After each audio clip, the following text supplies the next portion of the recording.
സംസ്കാരത്തിന് ശേഷം ഓഡിറ്റോറിയത്തിൽ അനുശോചന സമ്മേളനം ചേരുന്നു എന്ന കാര്യം ഞങ്ങളെ അറിയിക്കും. പ്രിയ നേതാവിന് വിട ചൊല്ലുകയാണ് പതിനായിരങ്ങൾ. പാലയിൽ ഇപ്പോൾ പാല സെന്റ് തോമസ് കത്തീഡ്രലിൽ കെ മാണിയുടെ സംസ്കാര ചടങ്ങുകൾ നടക്കുകയാണ്.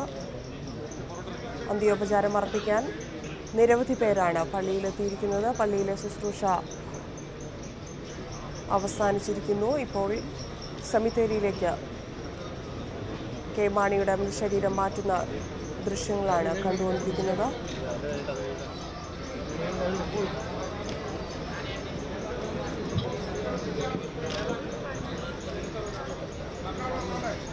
കെ മാണിക്ക് അന്ത്യാഞ്ജലി അർപ്പിച്ച പതിനായിരങ്ങളാണ് പാല സെന്റ് തോമസ് കത്തീഡ്രലിൽ എത്തിയിരിക്കുന്നത്.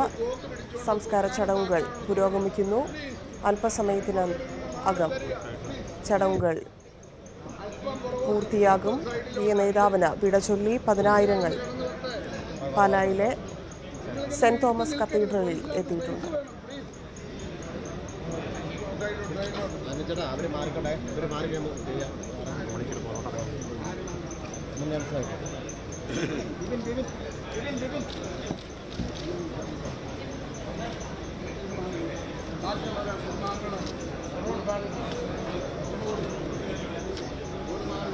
പള്ളിയിലെ ശുശ്രൂഷയ്ക്ക് ശേഷം ഇപ്പോൾ കെ മാണിയുടെ പത്നി കുട്ടിയമ്മ അവസാനമായി കെ മാണിയെ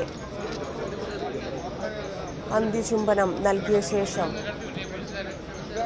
പോയിരിക്കുന്നു. ബന്ധുക്കളെല്ലാവരും അന്ത്യചുംബനം നൽകുന്ന ദൃശ്യങ്ങളാണ് കണ്ടുകൊണ്ടിരിക്കുന്നത്.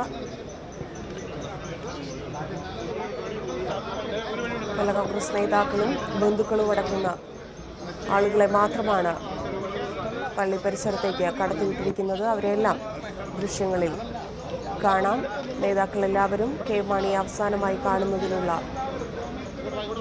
ശ്രമത്തിലാണ്.